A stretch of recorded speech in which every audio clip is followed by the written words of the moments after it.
Hey friends, how y'all doing?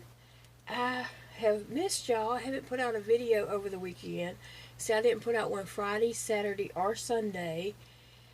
We just had so much going on with the funeral, with visitation, the funeral, and just, everything, family and stuff. So I missed a couple of days putting out a video, so I missed y'all.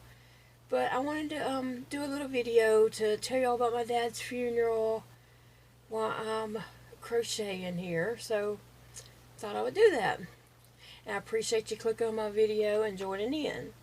First off, before I, share anything, I want to say a huge thank you to all of you, because y'all helped me get through this weekend. Your thoughts and prayers were so much appreciated, and I so very much appreciate all your sweet words.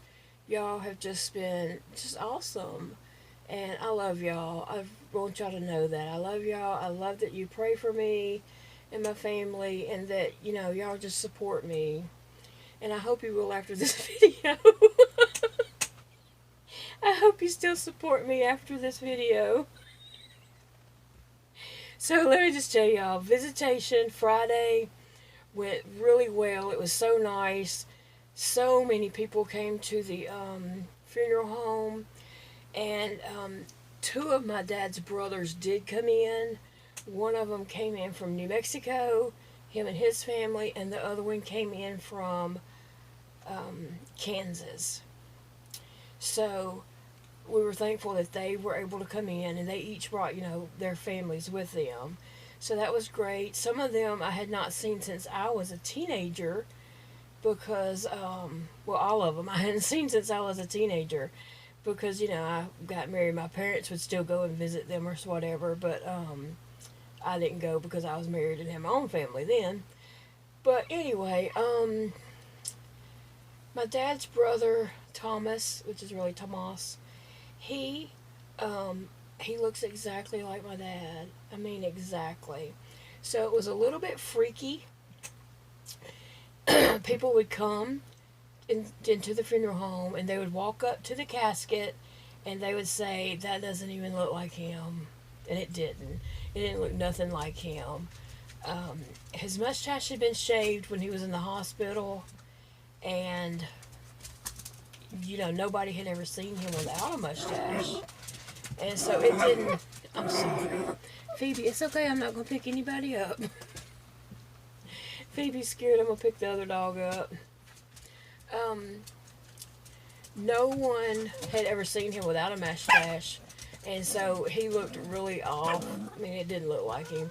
Plus, he had lost so much weight, and I'm sure they had to blow him up some, just because he had lost weight and his face was really sunk in before, and they tried to, plump it up, I guess, but it didn't look like him at all. His color wasn't right, and everything. So, and even his hair, it just didn't look right. And so people would say, people would walk up to the casket, and they would say, "That don't even look like him."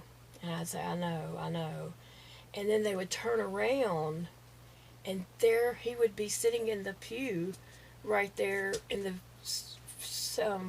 funeral home, because his brother, Tomas, looked exactly like my dad. Exactly like him. They even had the same mannerism and acted, he acted like my dad does, and so it was just really weird. It was kind of freaky, but it was funny to see people say that doesn't look anything like him, and then they would turn around, and there he was sitting over there, and it would just like freak people out. Some of his coworkers from the mill came that he had worked with before he retired. I thought that was very sweet of them to come, because he's been retired for quite a while, and so like a year or so, maybe a little more, I don't know. But they came, when they got off work, and it was very sweet of them to come. And this one lady, this little lady, she came, and she went up there, and she's like, "That don't even look like him." I said, "I know. It's the mustache, And she's like, "Yeah, the mustache is missing." And then she turned around and she saw his brother sitting there. She said, "That has got to be his brother." But yeah, it freaked a lot of people out seeing him. And even my kids, when they saw him, they were just like blown away that how much he looked like, you know. So anyway, visitation went really well. And then after the visitation that night, me and Big Daddy took my mom, and Dakota, my son Dakota met us, and my brother Cody and his wife met us, and all of my dad's family that came in from out of town. We all went and ate at a restaurant together. And so we had a good time, you know, just talking and visiting with them and everything. And Dakota had some pictures scanned from when I was a teenager and had, you know, been with them. And so it was some pictures of all of us together. And so he brought those up on his phone because he had them in an album somewhere online. And so I was able to show his brothers that. We talked about that for a little bit, you know. So that was fun. We all had a, you know, really good visit. Good grief, dog. We had a good time visiting with them. Sorry. And goodness, dog. We stayed at the restaurant till about 10 that night. So, and then we had to take my mom home and get her ready for bed and get her situated and her night meds and all that kind of stuff. And then we had to come home. So we didn't get home till probably about 11:30 or midnight, between 11:30 and midnight. And so the next morning, well, I didn't sleep that night. I just could not sleep. I tried. I had taken a big dose of prednisone to kind of help me get through this weekend, you know, because, you know, I have a lot of health issues and it's hard for me to function sometimes. So I had taken prednisone, a big dose of prednisone to help me. But it helped me, but it also helped me not sleep. So I could not sleep at all. Well, Big Daddy got a cortisone shot at work for his back. And he was, you know, going to be a pallbearer. So he got a cortisone shot at work. He asked them to give him one, so they did. And so guess who else didn't sleep? Now, I went and laid down in the bed, but I just could not sleep. I mean, some prednisone don't let you sleep like that, you know, especially a big dose. And so he was blaming, he couldn't sleep because I wouldn't go to sleep. And so I just finally got up, came in here and called my friend Angela and talked to her the rest of the night. And so I didn't sleep. I talked to her until it was time for me to go get ready, actually. So then I got ready and went in there and, you know, told him to get on up and get ready. And we went to get my mom ready. We went over to my mom's. So she was in the bed and she said she wasn't going. This was Saturday morning. And there's, you know, we're there getting there about 8:30, I guess. And so she says that she's not going to the funeral. She don't want to go. That she was too sick to go. And so I was trying to talk her into getting ready. And basically I had to just make her get ready. And at the same time, Dakota, my son Dakota's texting me over and over and over. And so I'm texting him back and say, you know, I'm fighting with a 75-year-old toddler trying to get her dressed. And so he said he was fighting with a 22-year-old toddler, my other son, Elijah, and he fights back.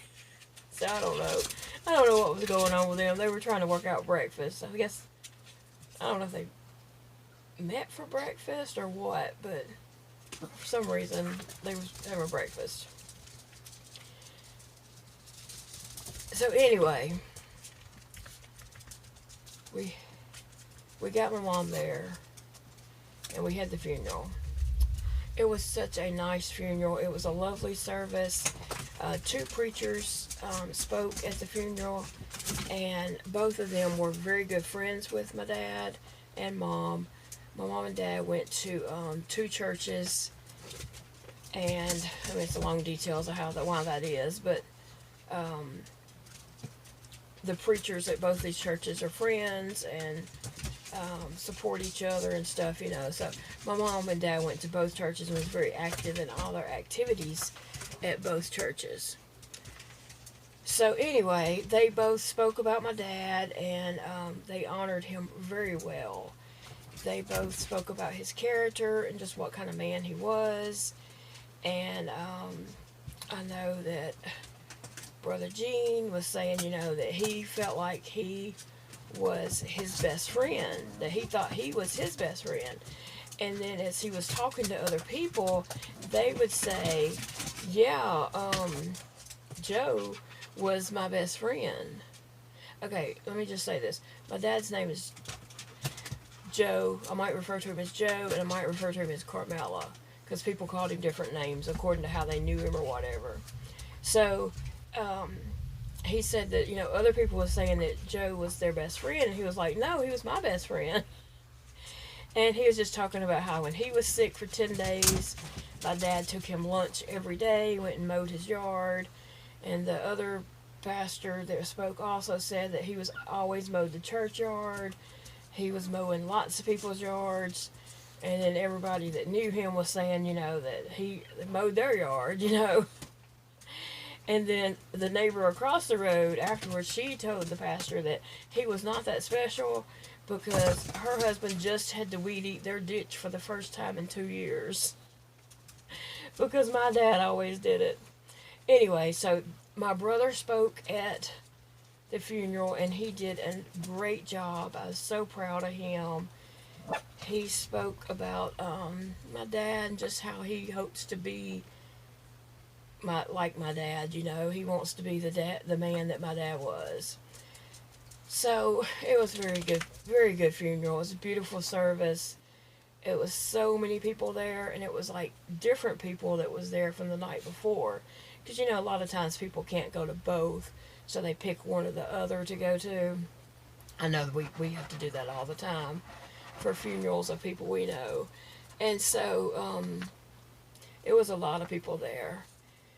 So then the funeral was over, so it was time to go to the church, and we were going to have the little service outside at the Graveside, which all they did was sing a song and say a prayer.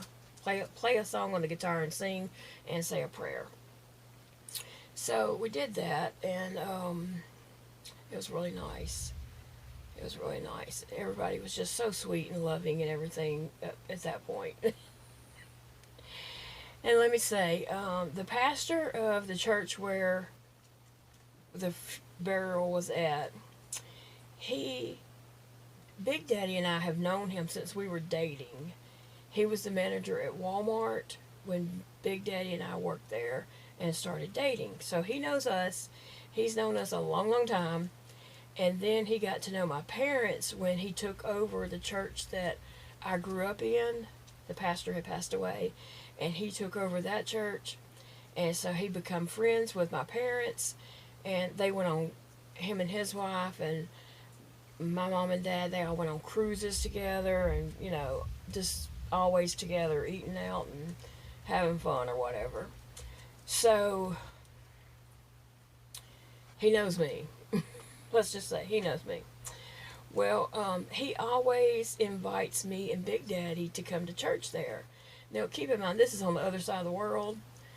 It would take us a long, long time to get there. It's not convenient, you know. So we don't go to church there. But he always invites us several times. When we see him, he invites us several times, you know.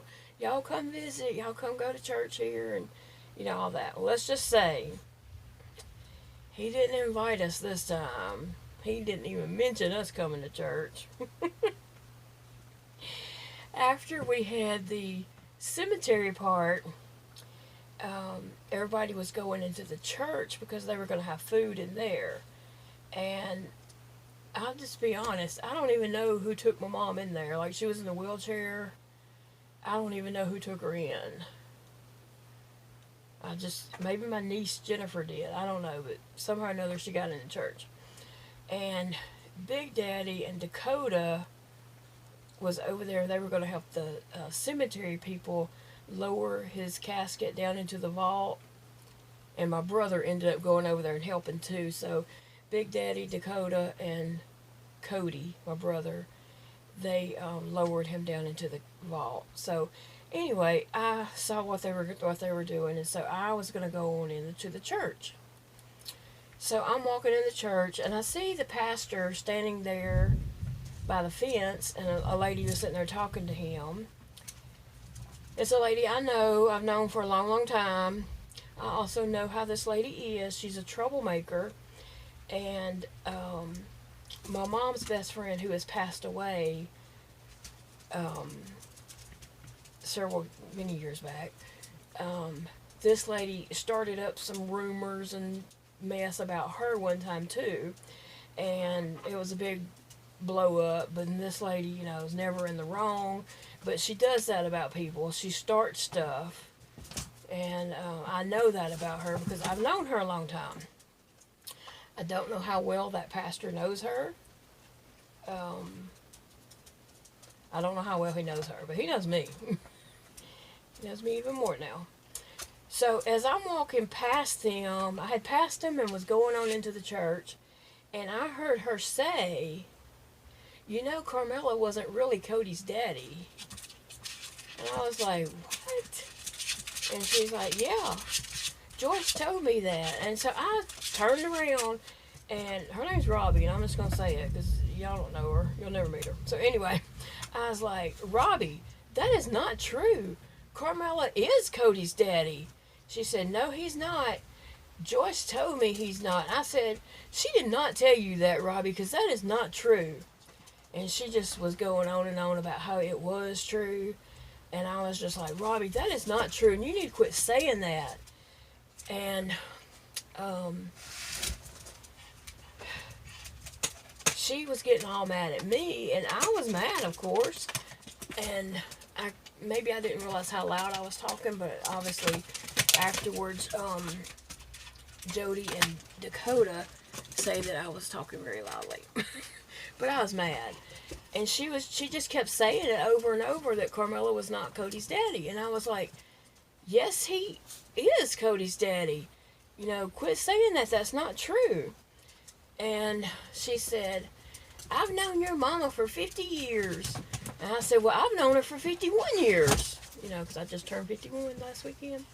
And so she was like, I talk to your mom on the phone every night. I said, well, don't bother calling her again if that's the kind of friend you are. And she just went on and on saying that. And then she's like, your mama told me that 50 years ago. I was like, she told you what 50 years ago? She said, 50 years ago, she told me that Carmela is not Cody's daddy. I said, Robbie, that does not make sense. Cody is only 37 years old. So she couldn't have said that 50 years ago because Cody was not born. Well, how was I supposed to know he wasn't born yet? And I'm just like, what? I said, Robbie, quit saying it because it's not true. Yes, it is. And so I turned around. I was like, I'd had enough. So I turned around and was just going to walk into the church. And when I turned around and walked off, she said, she's wrong. And I was like, what? So I turned back around and I said, Robbie, quit saying it. You don't know what you're saying. You're spreading lies. And you need to stop saying that. I told her I was 13 years old when Cody was born. Whatever. You need to stop saying it, And she was just like going on and on about how it was true. And I'm like, why are you saying this? I said, my mama would be very hurt if she knew you were saying this. And she said, I love Joyce. I would never hurt her. I said, you're hurting her right now. So the preacher just stood there in shock. Like, he didn't say a word. He didn't know what to say. So I went on in the church. I was shaking. And I saw the other pastor's wife, and I said, Mary, I am shaking. I'm so mad. And I told her what Robbie was out there saying, and she's like anybody can't look at Carmela and Cody and tell that's his kid. I said, I know, right? But I don't want her saying that to people when it's not true. And then somebody, saying it to Mom, that would hurt Mom that Robbie's saying that. And then about that time, Robbie came into the fellowship hall, and so Mary said, I'll go talk to her. So Mary went and told her that I was upset and she needed to leave. So she just goes out in the parking lot and sits. Well, I seen that Big Daddy and Dakota and Cody had came in and all that. So I went over to my brother and I told him what Robbie said. He's like, where's she at? I said, she's outside. Mary told her to leave. He said, she didn't leave. She's still out there. So me and my brother went out to her vehicle. And my brother was so sweet. He was so calm. I was not. I'll be honest. My brother was so sweet and calm. And he just said, Miss Robbie, what you're telling people is not true. He was my daddy. 100%. And you don't need to be telling people that because it's not true. And she's like, yes, your mama told me he's not your daddy. And we're just like, Robbie, quit saying that. It's not true. She did not tell you that. And I mean, I was saying all that. My brother was just being all calm. And I was like, and my brother was probably wishing I'd shut up. I know he probably was. I love you, Cody. Anyway, I was mad. I was mad that she was saying that because that just was not true. And so she was sitting there arguing, and my brother was like, Miss Robbie, just do not be saying that because it's not true. And she was just like going on and on and on about how it is true. Now, I don't know her motive other than she's just a messy troublemaker. But, even if something like that had been true, why would you bring that up on a funeral and tell the kid? I mean, she's sitting there telling Cody he wasn't your daddy. Y'all, if you've seen a picture of my brother and a picture of my dad, you would be like, he looks exactly like him. Right down that nose. I mean, nobody else got that nose. And they were married a few years before they had Cody. So anyway, and Cody's Mexican. Like, I don't know what she's trying to say. Another Mexican's his dad? I don't know. Anyway, what she was trying to say was that Mom had Cody before she married Carmela, which is not true. He did not come until later. They were married 40 years, and Cody's 37 years old. Just turned 37. So, yeah. What she was saying did not add up. It was not true. She was just making up stuff to start a mess, And so anyway, we turned around and walked off. She closed her door of her vehicle, and so we turned around and walked off. My brother just went straight into the church, and by that time we had a little crowd over here watching. So she cranked up her vehicle and was driving off, and she stopped and rolled down the window, and she had taken the program thing with my dad's picture on the front and ripped it up into pieces and threw it out the window, and then she spun out and threw gravel. Yeah. And so my son Dakota went and picked it up and brought it over. I was like, what is that? And he tried for me not to see, but I saw, and I took it out of his hands. And so, yeah. And the people's all over here watching. I'm like, she ripped this up and threw it out the window. And so I went in and I showed the pastor's wife what she did. I said, Robbie ripped this up and threw it out the window and spun out and threw rocks. And she was like, did she really? I'm like, yes, she just did that. Me and Cody talked to her, and then that's what she did. And it was crazy. And so I was upset the rest of the day. Like, I was just shaking. And so we finally got through the rest of that, and then we took my mom back to her house, and we stayed there a while. My niece came, my brother and his wife came. Didn't they end up getting their kids? I think they ended up going and picking up their kids or something, maybe. Oh, they left to go take their kids somewhere, pick them up, take them somewhere, and then they came back later. So, anyway, we had a good time with family and just, visiting and stuff like that. Well, my niece was like, "Are you going to tell?" She called her Mama Joyce. She's like, "Are you going to tell Mama Joyce about that lady?" I was like, "I don't know." And so we was talking, and she said, "Well, the thing is, she's going to call her tonight, and you know how she is. She's going to say you and Cody come jumped on her and was ugly to her and stuff, and she's going to make up her own version of what happened." And I said, "Yeah, I probably need to go tell her." So we went in there. My mom was in the bed. We went in there, and I laid down in the bed with her, and there was 2 chairs. We had set some chairs up in there, dining room chairs, and so my son Dakota was in one, Big Daddy was in one chair, and Jennifer, my niece, was in there, and then I laid in the bed with Mom. And so I said, "Mom, I got something to tell you that happened today." And so I told her what happened, and my mom was like, "What? So who was Cody's daddy then?" I said, "I don't know. I don't know." And she's like, "What does she mean he's not his daddy?" I said, "I don't know." I said, "You know how she is?" She said, "Yeah. She starts stuff about everybody."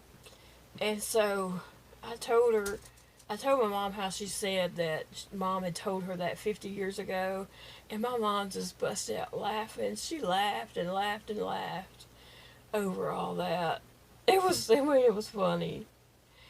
So, and then my mom told me some other stuff that this lady has done recently to try to start trouble with people. And she had called my mom and told my mom that her daughter only had 2 pair of underwear.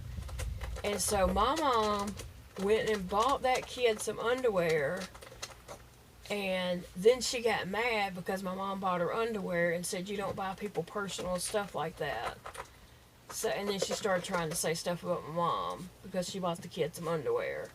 So my mom told the pastor, like, they were real good friends, and she told him that she bought that kid some underwear, but Robbie made a big deal out of it, so, she didn't know if that was the right thing to do or not. And he's like, "That's crazy." So anyway, after the funeral, when that pastor was going to leave, the one that actually, knows me and my husband, well, they both know us really well, but the one that was also the manager at Walmart when me and Big Daddy started dating, the other pastor I've known my whole life. But anyway, when he started to leave, I told him that Robbie ripped that up and threw it out the window, and he's just like, "Some people, he's like, I just can't believe that." And so, it was something. It was. So then later on that night, like after everybody had left my mom's house, we got her ready for bed, got her medicine, and then we left for the night. Me and Big Daddy and our son Dakota decided to go to McAllister's to get some tea and just sit and relax for a little bit, visit and relax, and just quiet and peace and all. So we did. And so I asked my son Dakota, I said, "Well, how did you think the funeral went today?" He said, "It was fine till the psychotic lady in the parking lot went, trying to fight an old lady." Oh gosh. And then to hear them retell the story is crazy. I'm like, "Y'all, it did not happen that way." And they're like, "Yes, it did." They say I was hollering pretty loud, but I was mad. I mean, even if that was true, which it's not, but even if that was true, why would you tell that at a funeral? And then why would you tell that child, even though he's 37 years old, at his daddy's funeral that he wasn't your daddy? That just does not make sense at all. But yeah, I promise you, he was my dad's kid. You could not, he could not have denied him if he wanted to. That nose. But what she was trying to say was that my mom had Cody before she married Carmela. And that's not true. They were married 3 years before they had Cody. But anyway, so yeah, I got in a fight at my dad's funeral. I never would have thought that would happen. But hey, you never know what's going to happen, right?